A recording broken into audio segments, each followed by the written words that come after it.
नमस्कार नीलादृश्य media live को स्वागत करुछि म संध्या। बालिकुदा एरसमा निर्वाचन मंडलीर बीजेपी पक्षरु एक रोड शो अनुष्ठित हो जायछि।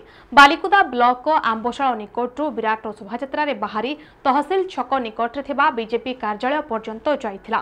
परे बीजेपी कार्यालय सम्मुख पड़िया रे बालिकुदा एरसमा बीजेपी विधायक प्रार्थी सत्यसारथी महांतीଙ୍କ अध्यक्षताରେ आयोजित साधारण सभारे सांसद प्रार्थी विभू प्रसाद तराई, जिला युव मोर्चा सभापति सुबोध बारिक, राज्य युवा मोर्चा प्रभारी सुकांत विश्वाल समेत 8000 ऊर्ध्व कर्मकर्ता माने जोगदे आगामी निर्वाचन में बूथ स्तर में किपरि भोटर माननकु सचेतनता कराजिबो और मोदी सरकार को विभिन्न जन कल्याणकारी योजना बाबद लोकमाननकु सचेतन कराजिबो से विवाद रे आलोचना करथिले।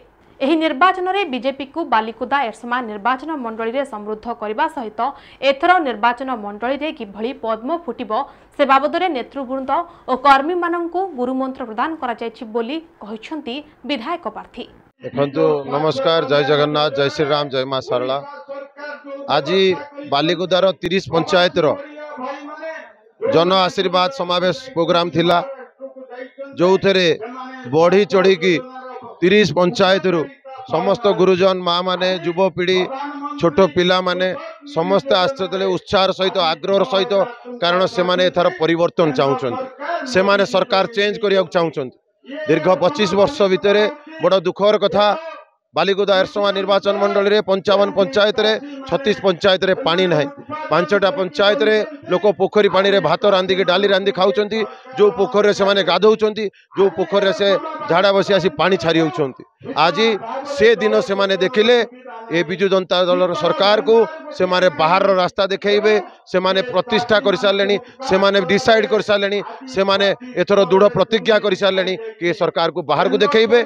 एथर ओडिशा रे भाजपा सरकार आसीबो, एथर मोदी सरकार आसीबो, निश्चिंत आसीबो बालिकुदा एरसमा निर्वाचन मंडली रे। निर्वाचन जते पाखे आसुची भारतीय जनता पार्टी प्रति समर्थन बढ़ुची। मोदींकर जो आह्वान अच्छी जे संसदीय क्षेत्र 400 एमपी जीतिकी जीवे, आज लोक ताकू ठिकणा भाव में कार्यकारी करने मानसिक प्रस्तुति नहीं एवं एठी जो डबल इंजिनियर सरकार भाजपार जो सरकार ओडिशा रे प्रतिष्ठा होगापाई लोके वर्तमान मानसिक प्रस्तुति नहीं एक परिवर्तन करने एवं जहा फल मो संसदीय क्षेत्र 7टी विधानसभा क्षेत्र में वर्तमान आमर विधानसभा प्रार्थी माने जितवा को जाउचंती एवं सांसद प्रार्थी लोकंक आशीर्वाद रे मोदी हाथ मुठा को टाण करने लोक जो मानसिक प्रस्तुति नहीं सांसद प्रार्थी मन जितब। गोटे कथा है जे वर्तमान लोक 24 वर्षर विजु जनता दल शासन को देखी सेठी भ्रष्टाचार रही, दुर्नीति रही एवं केंद्रीय योजना को हड़प करिकी निज ना रे जो भरणा करिया को चाहूले, मिछ भेली की देखिया को चाहूले, लोक ताहा बुझीगले। ये सरकार ओडिशार नारी निर्यातनार सरकार एवं वर्तमान जो भली भाव में ममिता मेहरुटू छोट शिशु परी पर्यंत अत्याचारित होती महिला माने एक कथा बुझिले। अपरपक्षे मोदींकर 10 वर्षर जनकल्याणकारी योजना रे खाद्य वस्त्र बासगृह पीवा पानी शिक्षा स्वास्थ्य गमनागमन एवं चाषींकर उन्नति पाई मोदींकर विभिन्न योजना एवं महिला को स्वावलंबी करने मोदींकर योजना आकु लोक बुझिले। लोक बुझुचंती जदि मोदी के आमे भोट दबु पद्म फूल चिन्ह रे भोट दबु एठी बीजेपी रो सरकार हबो एवं केंद्र रे मोदींकर सरकार हबो, आमर उन्नति हबो एवं परिवर्तन आधार रे ये दुर्नीतिग्रस्त सरकार को आमे हटेबो। जगतसिंहपुर सिराज साहू को रिपोर्ट नीलादृश्य मीडिया लाइव।